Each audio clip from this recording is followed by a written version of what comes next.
putar. Pada benda putar terdapat 3 buah ilustrasi. Yang pertama, diberikan sebuah bangun datar berupa persegi, yaitu bangun datar APBQ, yang diputar satu putaran penuh atau 360 derajat dapat membentuk suatu tabung sebagai berikut. Ilustrasi yang kedua, terdapat segitiga APQ dengan siku-siku di P yang diputar satu putaran penuh menghasilkan sebuah bangun ruang yang disebut dengan kerucut. Dan ilustrasi yang ketiga, terdapat setengah lingkaran dengan pusat di O yang diputar satu putaran penuh membentuk suatu bangun ruang berupa bola. Dari 3 buah ilustrasi di sini menjelaskan bahwa tabung, kerucut, dan bola merupakan suatu bangun ruang selain prisma. 3 buah ilustrasi ini menjelaskan bahwa tabung, kerucut, dan bola merupakan bangun ruang selain piramida, prisma, limas, kubus, dan lain sebagainya. Titik, garis, dan bidang ada 6 hubungan. Yang pertama, melalui 2 buah titik yang tidak berhimpit hanya ada 1 garis. Terdapat pada gambar kubus ABCD EFGH terdapat titik AC yang tidak berhimpit, kemudian ditarik suatu garis dan menghasilkan garis AC.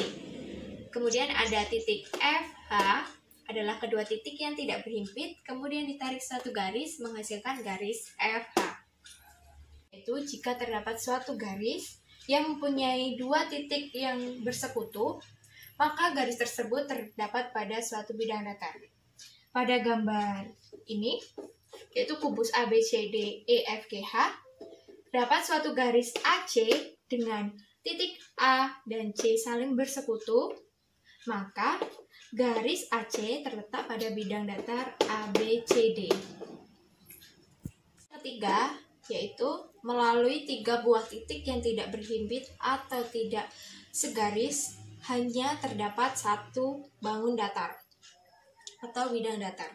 Pada gambar yang ketiga, terdapat titik EBG, yaitu 3 buah titik yang tidak berimpit atau segaris. Terdapat suatu bidang datar, yaitu EBG. Keempat, melalui sebuah garis dan sebuah titik yang tidak terdapat pada garis, terdapat 1 buah bidang datar. Pada gambar yang keempat, pada kubus ABCD EFGH, terdapat garis EG, dan pada garis EG tidak terdapat titik B, maka pada garis EG membentuk bidang datar, yaitu bidang EFG. Kelima, jika terdapat 2 garis yang sejajar, maka garis tersebut terletak pada satu bidang. Contohnya pada gambar 5, terdapat garis AC dan garis EG, di mana garis AC dan EG sejajar, dan kedua garis tersebut terletak pada bidang ACEG. Kemudian hubungan yang keenam, jika terdapat 2 garis yang saling berpotongan, maka 2 garis tersebut terletak hanya pada satu bidang. Pada gambar 6, terdapat garis AG dan garis EC yang saling berpotongan, dan kedua garis tersebut terletak pada bidang ACEG. Baik, di sini saya akan menjelaskan mengenai kedudukan titik dan garis pada bidang. Sebuah titik dan sebuah garis berada pada sebuah bidang itu mempunyai 2 kemungkinan. Yang pertama, titik terletak pada garis, dan yang kedua, titik tidak terletak pada garis. Yang pertama, saya akan menjelaskan mengenai titik terletak pada garis. Titik terletak pada garis jika dan hanya jika terdapat sebuah titik yang tepat berada pada garis tersebut. Di sini saya memberikan beberapa contoh. Yang pertama, kita lihat di sini ada titik P. Titik P tersebut berada pada garis AC dan garis BD. Kemudian ada titik D. Titik D terletak pada garis BD. Nah, yang kemudian saya akan menjelaskan mengenai titik tidak terletak pada garis. Titik tidak terletak pada garis ketika terdapat sebuah titik dan sebuah garis yang berada pada sebuah bidang atau bidang yang sama. Namun titik tersebut tidak berada pada garis. Nah, sebagai contohnya, saya mempunyai titik D di sini, titik D. Titik D tersebut berada pada bidang ABCD. Nah, yang kemudian saya mempunyai garis AC ini. Garis AC tersebut juga terletak pada bidang ABCD. Nah, walaupun titik D tidak terletak pada garis AC, namun bisa kita simpulkan bahwa titik D dan garis AC itu terletak pada bidang yang sama, yaitu bidang ABCD. Nah, untuk materi selanjutnya saya akan menjelaskan mengenai kedudukan garis dan garis pada ruang.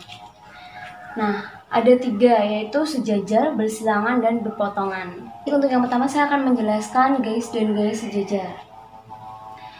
2 garis dikatakan sejajar jika dan hanya jika kedua garis tersebut terletak pada bidang yang sama dan tidak mempunyai titik persekutuan atau titik potong. Sebagai contohnya, di sini kita mempunyai garis BD dan garis FH itu sejajar dan terletak pada bidang DBFH. Kemudian saya akan menjelaskan tentang kedudukan garis dan garis yang bersilangan.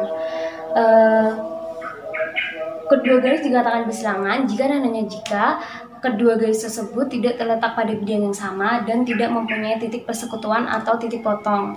Di sini kita mempunyai contoh. Ketika kita mempunyai garis FH dan itu bersilangan dengan garis AC.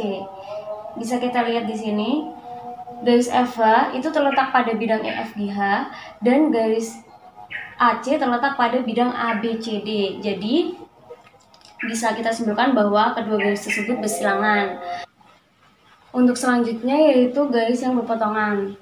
Kedua garis dikatakan berpotongan jika dan hanya jika kedua garis tersebut terletak pada bidang yang sama dan mempunyai titik persekutuan atau titik potong.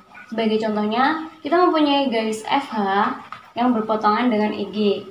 FH itu di sini dan garis EG.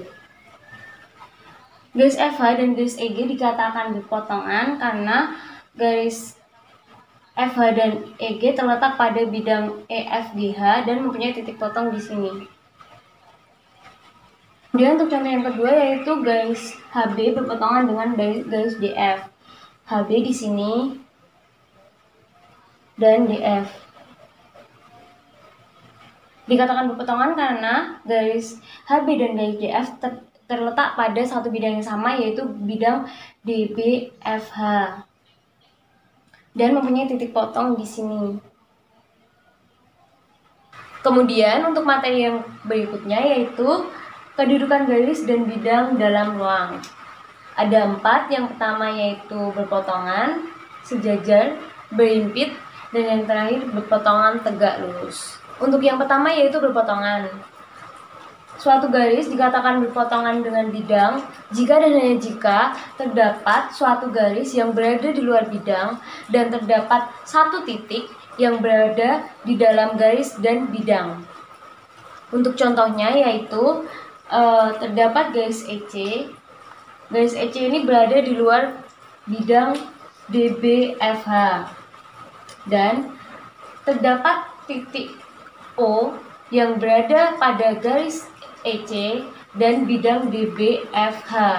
Maka dapat disimpulkan bahwa garis EC memotong bidang DBFH dan titik potongnya berada di titik O di sini.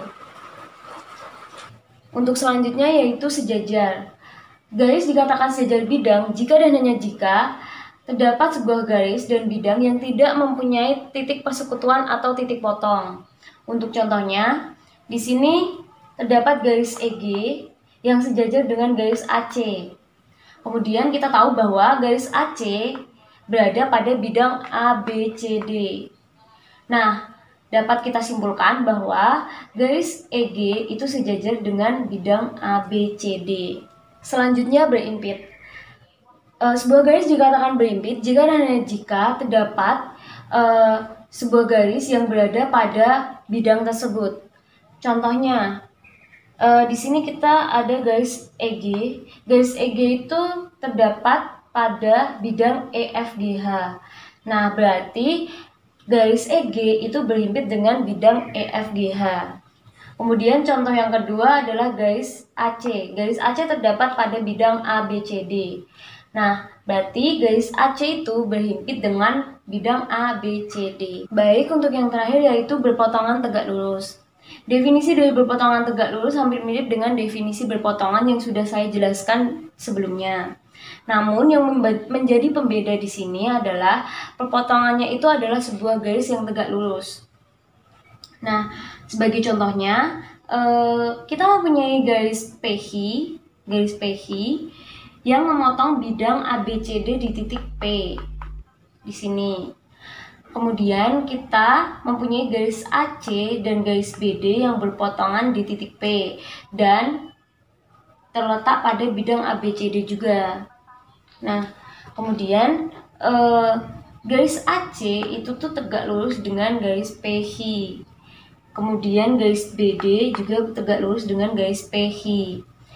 Dari ini semua dapat disimpulkan bahwa garis PH memotong tegak lurus bidang ABCD di titik P. Untuk materi selanjutnya yaitu kedudukan bidang dan bidang dalam ruang. Ada 3, yang pertama berpotongan, yang kedua sejajar, dan yang ketiga berimpit. Oke, untuk yang pertama yaitu berpotongan. Dua bidang dikatakan berpotongan jika dan hanya jika kedua bidang tersebut mempunyai garis persekutuan atau garis perpotongan. Untuk contohnya yaitu di sini kita mempunyai bidang ACGE dan bidang DBFH. Kedua buah bidang tersebut mempunyai garis persekutuan atau garis perpotongan, yaitu garis PH. Nah, maka dari itu dapat disimpulkan bahwa kedua buah bidang tersebut, bidang ACGE dan bidang DBFH itu berpotongan pada garis PH. Oke, yang selanjutnya yaitu sejajar. Dua buah bidang dikatakan sejajar jika dan hanya jika kedua buah bidang tersebut tidak mempunyai titik persekutuan atau titik perpotongan. Nah, di sini contohnya garis AC berpotongan dengan garis BD di bidang ABCD. Kemudian garis EG dan garis FH itu berpotongan pada bidang EFGH. Lalu jika AC sejajar dengan EG dan BD sejajar dengan FH, maka dapat disimpulkan bahwa bidang ABCD sejajar dengan bidang EFGH. Baik, untuk yang terakhir yaitu berimpit. Dua buah bidang dikatakan berimpit jika dan hanya jika terdapat titik yang berada pada kedua bidang tersebut. Di sini saya memberi contoh titik A. Titik A ini berada pada bidang ABCD dan titik A juga berada pada bidang ABD. Maka dapat disimpulkan bahwa bidang ABCD dan bidang ABD itu berimpit. Jarak antara titik ke titik lain yaitu berupa panjang luas garis yang menghubungkan kedua titik tersebut. Di sini terdapat gambar titik A, titik B, kemudian ditarik sebuah garis lurus yang merupakan panjang luas garis yang menghubungkan A dan B. Luas garis inilah yang disebut dengan jarak kedua titik. Contoh, diberikan kubus ABCDEFGH dengan panjang rusuk A cm, tentukan titik A ke titik C dan titik A ke titik G. Kita ilustrasikan dan memperoleh segitiga ABC dengan siku-siku di B. Dengan menggunakan rumus Pythagoras diperoleh AC sama dengan akar AB kuadrat ditambah BC kuadrat sama dengan akar A kuadrat ditambah A kuadrat sama dengan akar 2A kuadrat sama dengan A akar 2. Jadi, jarak antara titik A dan titik C adalah A akar 2 cm. Pertanyaan kedua, mencari jarak antara titik A ke titik G. Kita peroleh segitiga ACG dengan siku-siku di C. Dan sudah kita ketahui bersama bahwa panjang ruas AC adalah A akar 2 cm. Kemudian untuk mencari jarak antara titik A ke titik G, kita menggunakan rumus Pythagoras. AG sama dengan akar AC kuadrat ditambah CG kuadrat sama dengan A akar 2 kuadrat ditambah A kuadrat sama dengan akar 2A kuadrat ditambah A kuadrat sama dengan akar 3A kuadrat. Kita peroleh A akar 3. Jadi jarak A ke G adalah A akar 3 cm. Untuk menentukan panjang garis AP, yaitu terdapat kubus A, B, C, D, E, F, G, H, dan pada bidang E, F, G, H terdapat garis AP di tengah-tengah bidang E, F, G, H. Kemudian untuk mencari panjang ruas garis AP, yaitu AP kuadrat sama dengan EA kuadrat ditambah EP kuadrat. Contoh, diketahui kubus ABCD EFGH dengan panjang rusuk 8 cm, tentukan panjang AT. AT kuadrat sama dengan AE kuadrat ditambah ET kuadrat.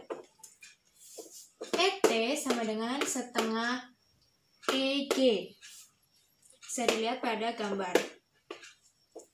EG, untuk mencari panjang ruas garis EG menggunakan rumus Pythagoras, ini sama dengan akar AF kuadrat ditambah FG kuadrat sama dengan akar 8 kuadrat ditambah 8 kuadrat sama dengan akar 64 ditambah 64 sama dengan akar 128 disederhanakan menjadi 8 akar 2. Kemudian mencari panjang ET sama dengan setengah dikali 8 akar 2. 8 akar 2 kita peroleh dari panjang ruas garis EG. Memperoleh hasil 4 akar 2. Kemudian mencari panjang ruas garis AT. AT kuadrat sama dengan AE kuadrat ditambah ET kuadrat. AE kuadrat sama dengan 8 kuadrat ditambah ET kuadrat sama dengan 4 akar 2 kuadrat sama dengan 64 ditambah 32 sama dengan 96. AT sama dengan akar 96. Disederhanakan menjadi 4 akar 6. Jadi panjang AT adalah 4 akar 6 cm. Perhatikan pada gambar, terdapat titik A dan garis G dan titik P. Titik A ditarik garis lurus dan tegak lurus pada garis G dan berhenti pada titik P. Garis lurus ini atau panjang ruas garis ini merupakan jarak antara titik ke garis.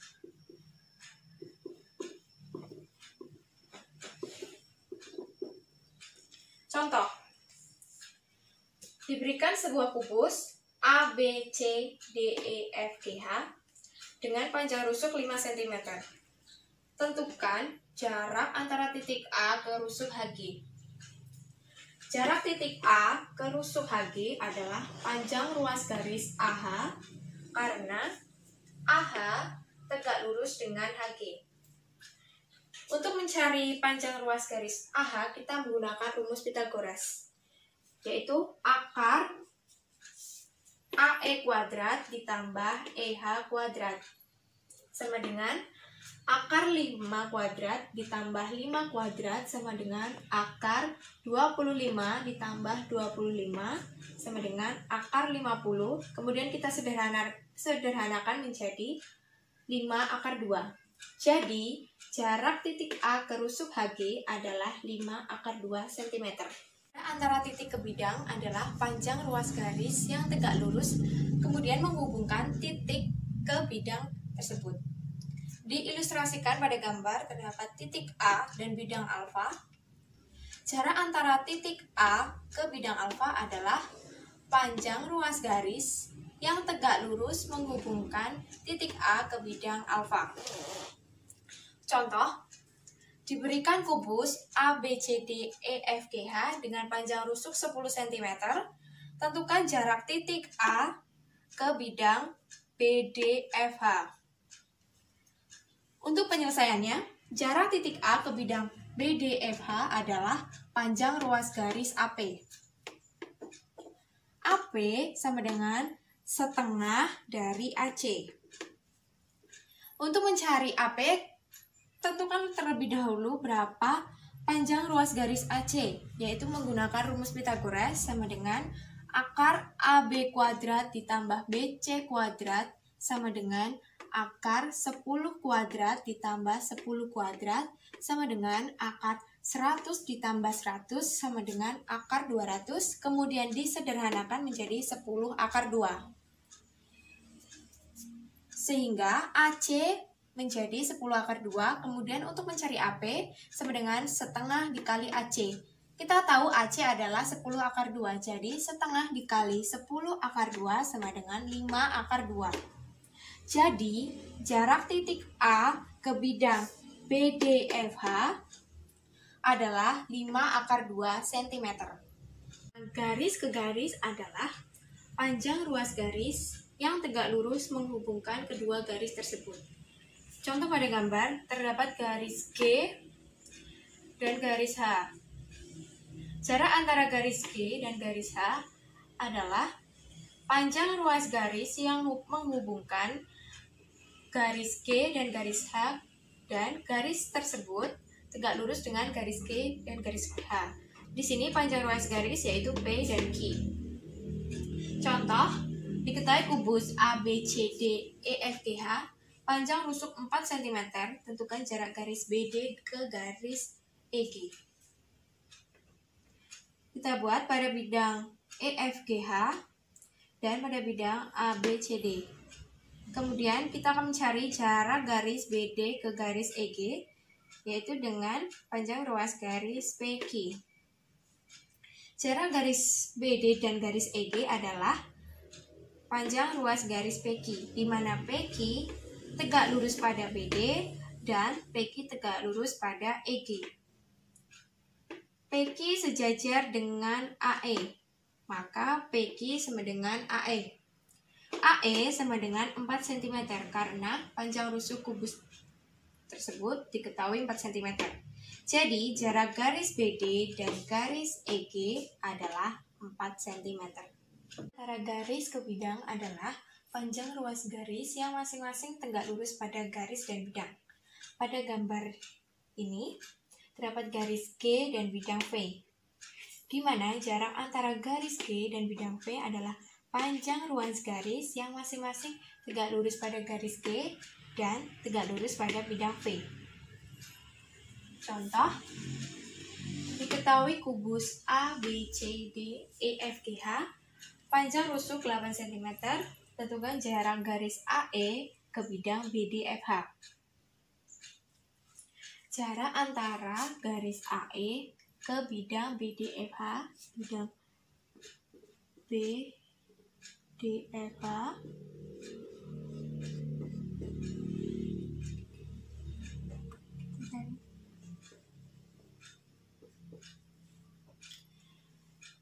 antara garis AE ke bidang BDFH adalah panjang ruas garis AP karena AP tegak lurus pada AE dan AP tegak lurus pada bidang BDFH.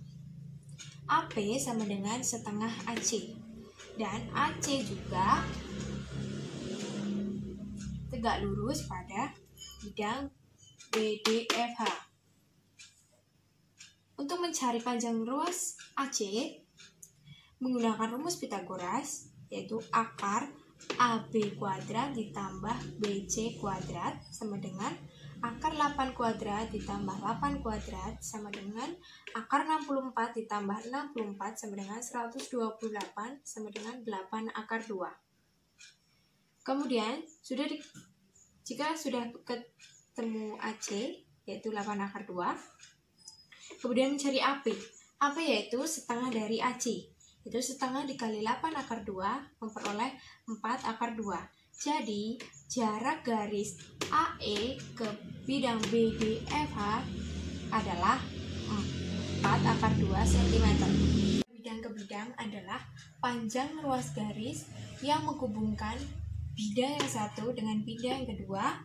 Jarak antara bidang ke bidang adalah panjang ruas garis yang menghubungkan kedua bidang dan masing-masing tegak lurus terhadap bidang tersebut. Pada gambar terdapat bidang W dan V. Kemudian ditarik garis dari bidang W ke V. Kemudian panjang ruas garis inilah yang merupakan jarak antara W dan V dan tegak lurus pada bidang W dan V. Contoh, diketahui kubus ABCD EFGH dengan panjang rusuk 5 cm, tentukan jarak bidang ABFE ke bidang DCGH. Jarak antara bidang ABFE ke bidang DCGH adalah panjang ruas garis BC, FG, AD, atau EH. Dari keempat ruas garis ini tegak lurus pada bidang ABFE maupun bidang DCGH. Kemudian kita tahu bahwa BC sama dengan 5 cm, FG sama dengan 5 cm, AD sama dengan 5 cm, EH sama dengan 5 cm. Maka jarak bidang ABFE ke bidang DCGH adalah 5 cm. Saya akan menjelaskan mengenai menentukan jarak dari titik A ke garis CT pada 5 segi 4 peraturan. Karena ini merupakan 5 segi 4 peraturan, maka panjang AB sama dengan panjang BC sama dengan panjang CD sama dengan panjang AD. Dan panjang AT sama dengan panjang BT sama dengan panjang CT sama dengan panjang DT. Pada soal sudah diketahui panjang AB itu 12 dan panjang AT sama dengan 12 akar 2. Untuk mencari panjang titik A ke garis TC, maka kita proyeksikan titik A pada garis TC, yaitu titik B, dan titik B diproyeksikan ke titik O. Maka untuk mencari panjang AP itu didapatkan segitiga seperti ini. Untuk mencari panjang AP kita gunakan perbandingan luas dua buah segitiga. Sini luas segitiga ACT sama dengan luas segitiga CTA. Luas segitiga ACT itu sama dengan setengah dikali alasnya AC dikali tingginya TO sama dengan setengah dikali alasnya CTA itu CT dikali tingginya AP.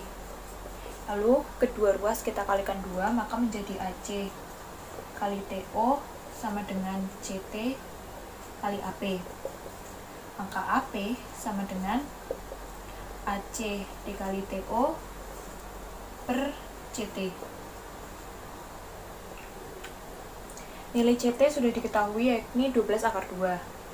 Maka kita perlu mencari nilai-nilai yang belum diketahui, yaitu nilai AC dan TO. Untuk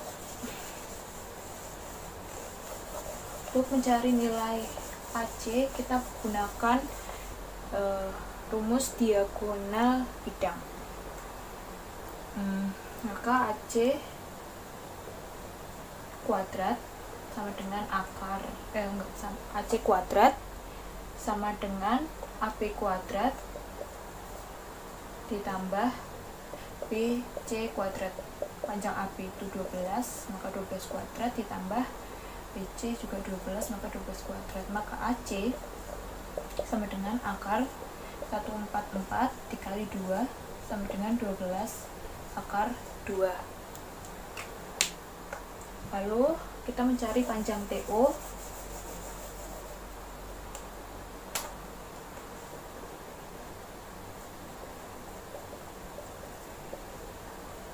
panjang TO kuadrat sama dengan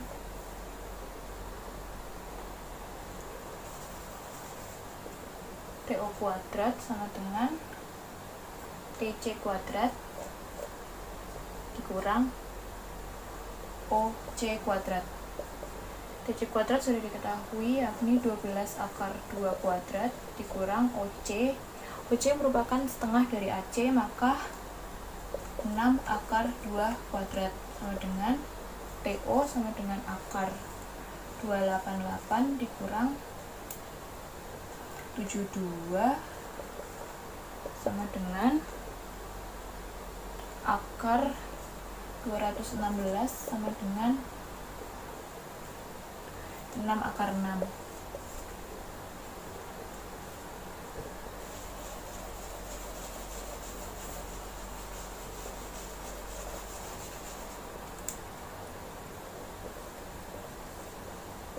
Maka AP sama dengan AC 12 akar 2 dikali TO 6 akar 6 bagi CT 12 akar 2 sama dengan 6 akar 6. Selanjutnya mencari panjang titik ke bidang pada limas. Pada soal diminta untuk menentukan panjang titik T ke bidang ABCD. Diketahui AB sama dengan 8 dan AT sama dengan 12. Limas T ABCD merupakan limas segi 4 peraturan, maka AB sama dengan BC sama dengan CD sama dengan AD, dan AT sama dengan BT sama dengan CT sama dengan DT. Untuk mencari panjang titik T ke bidang ABCD, kita proyeksikan titik O pada bidang ABCD, maka kita perlu mencari panjang titik TO. Untuk mencari panjang titik TO, yakni TO kuadrat sama dengan TC kuadrat dikurang OC kuadrat.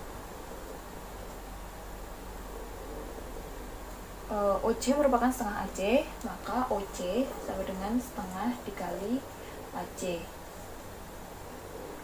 AC sama dengan AC sama dengan AC kuadrat sama dengan 8 kuadrat ditambah 8 kuadrat sama dengan AC sama dengan akar 64 dikali 2 sama dengan 8 akar 2. Maka OC sama dengan setengah dikali 8 akar 2 sama dengan 4 akar 2.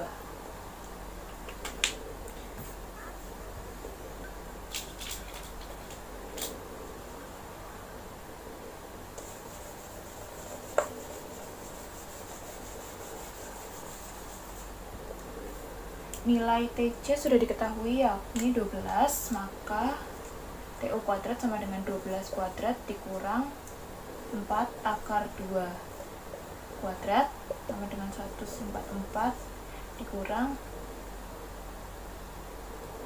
32, maka TO sama dengan akar 112 sama dengan 4 akar 7. Selanjutnya saya akan menjelaskan mengenai jarak dari titik ke titik yang berhadapan pada bidang yang sama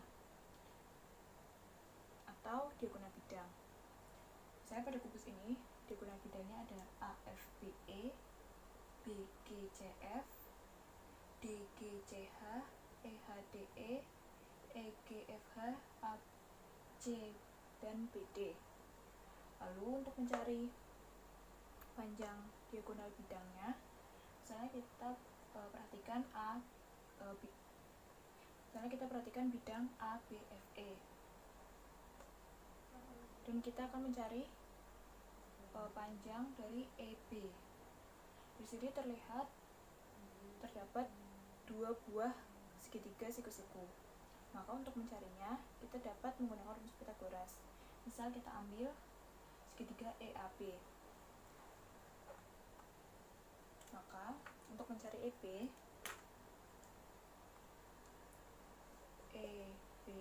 kuadrat sama dengan AB kuadrat ditambah AE kuadrat.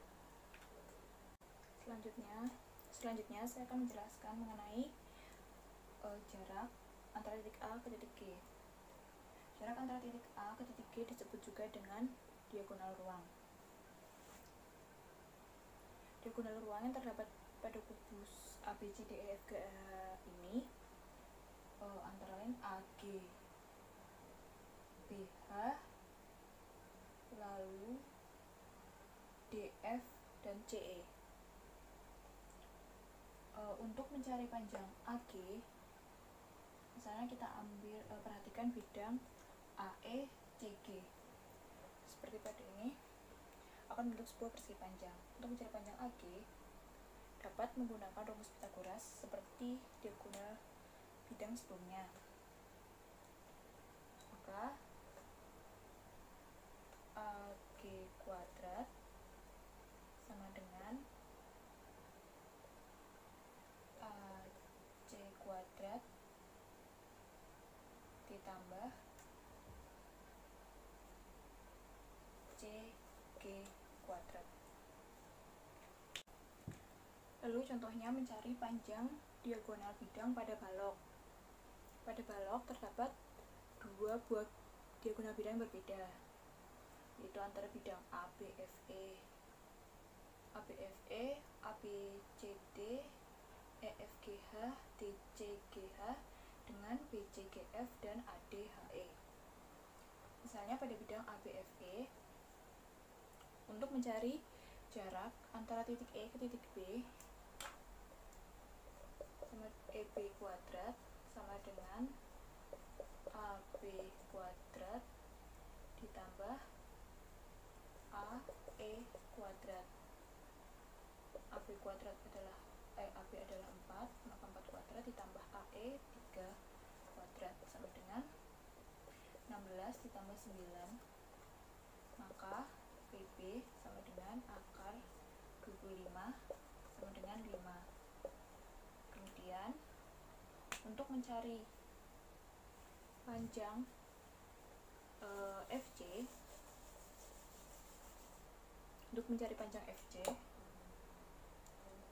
FC kuadrat sama dengan FB kuadrat ditambah BC kuadrat. Panjang FB sama dengan EA, maka 3 kuadrat ditambah 2 kuadrat sama dengan 9 ditambah 4, maka FC sama dengan akar 13. Untuk mencari panjang diagonal ruang pada balok berbeda dengan kubus.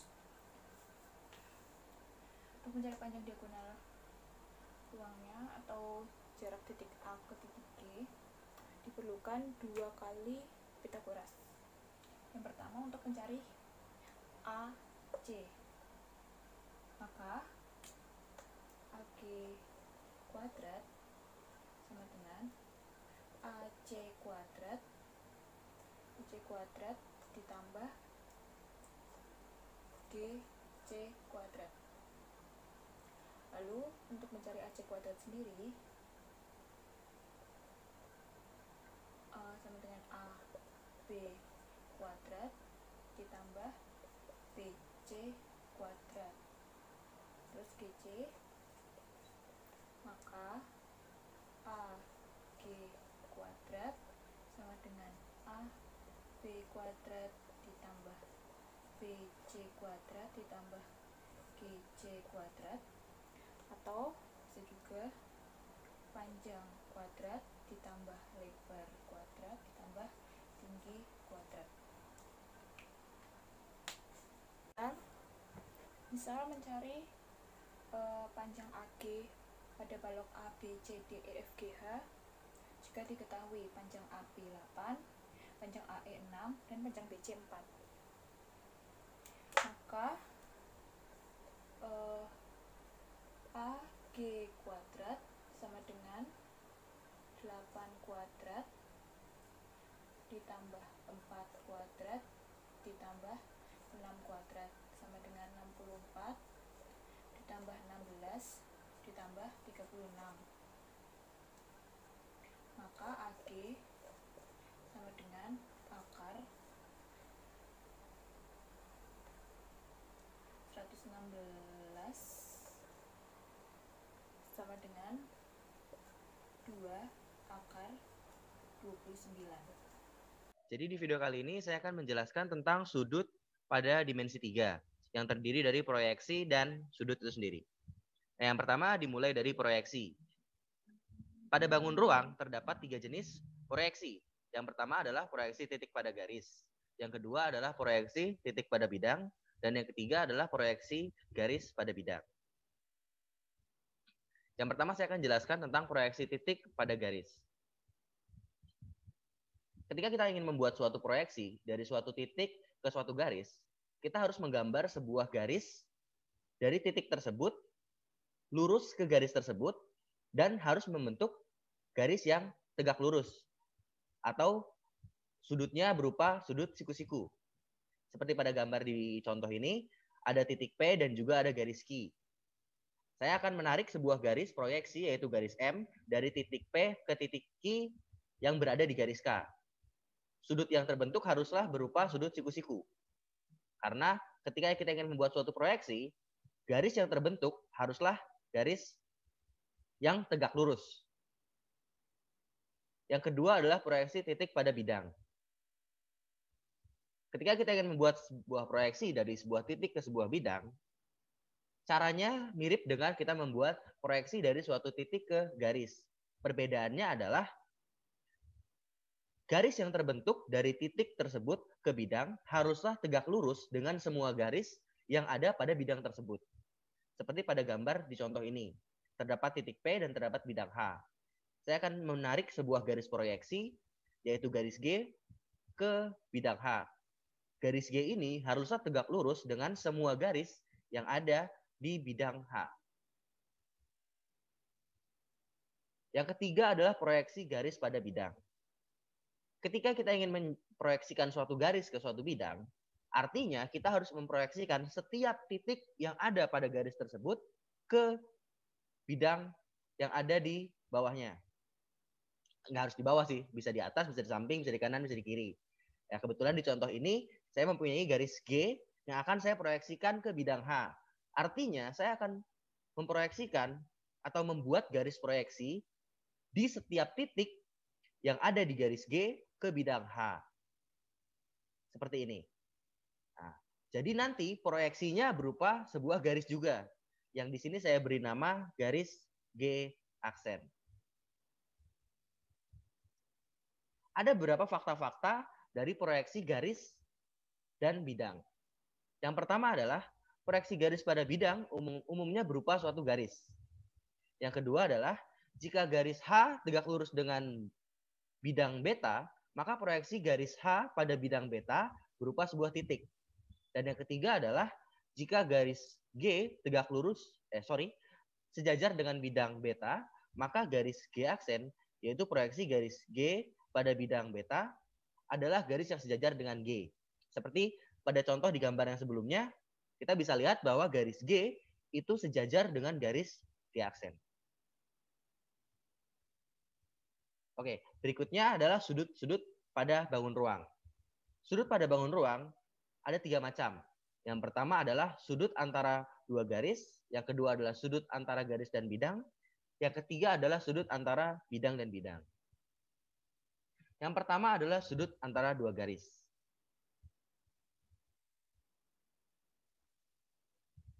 Di gambar tersebut, saya memiliki 2 buah garis, yaitu garis M dan garis K. Sudut antara kedua garis tersebut adalah yang kita ambil sudut lancip.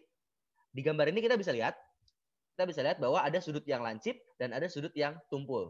Nah, sudut yang kita ambil, yang dimaksud antara sudut dua garis itu adalah sudut yang lancip.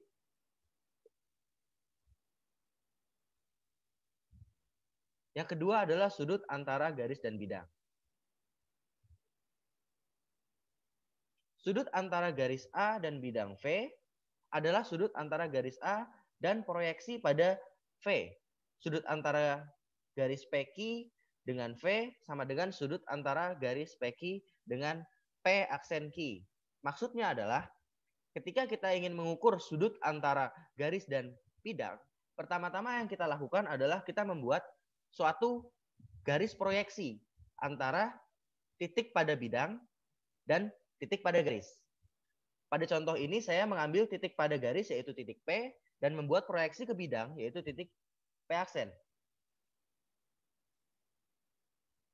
Dari gambar tersebut kita bisa lihat bahwa sudut antara garis dan bidang adalah sudut yang dibentuk oleh titik P, Q, dan P aksen.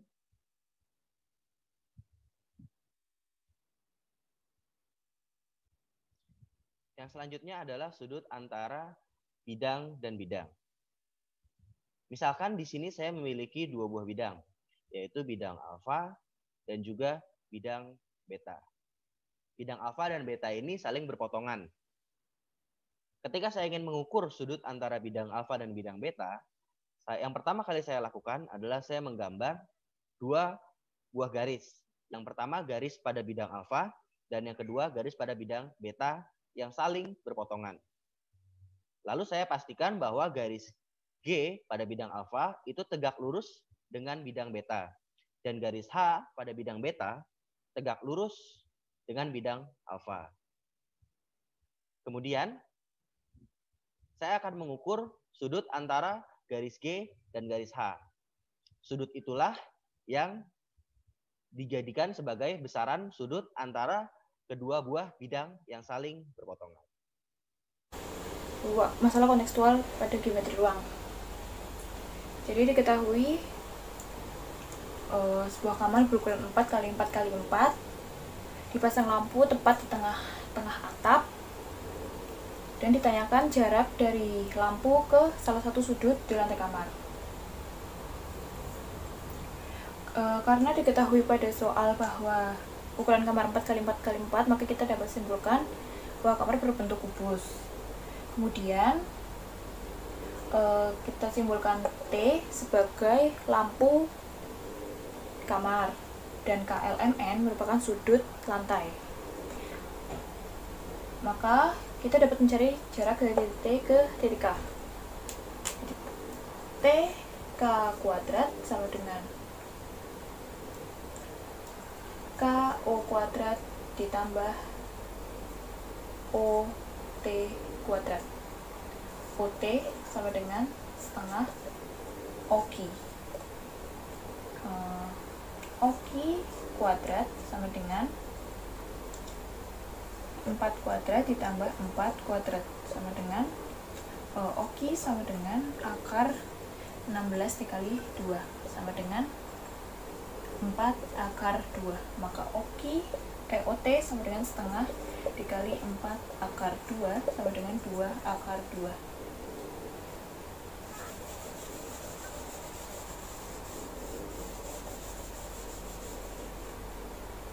KO sudah diketahui pada soal yakni 4, maka 4 kuadrat ditambah 2 akar 2 kuadrat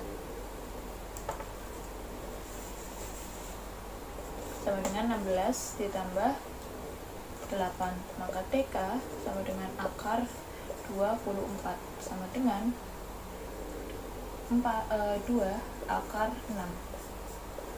Selanjutnya masalah kontekstual berkaitan dengan geometri ruang. Jadi pada soal diketahui piramida Giza di Mesir berbentuk limas segi 4 peraturan dengan panjang rusuk alas 230 meter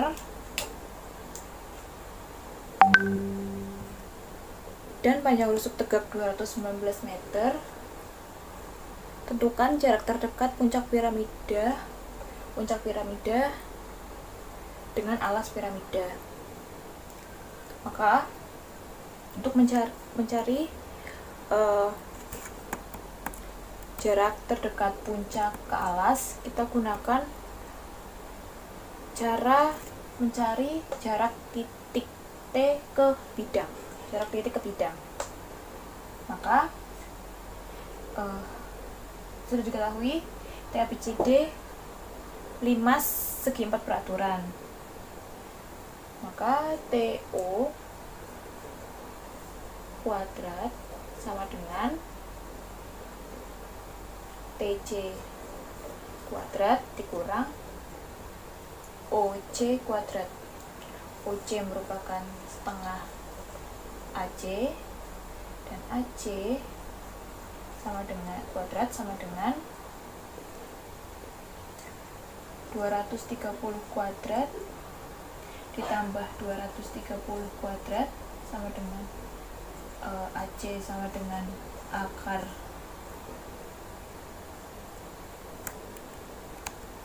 akar 52.900 ditambah 52.900 sama dengan akar 105.800 sama dengan 230 akar 2. Maka OC sama dengan setengah dikali 230 akar 2 sama dengan 115 akar 2. Kemudian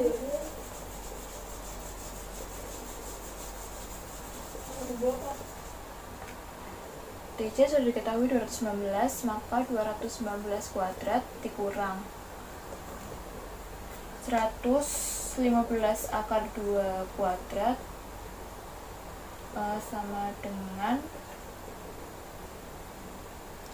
47.961 dikurangi 26.450.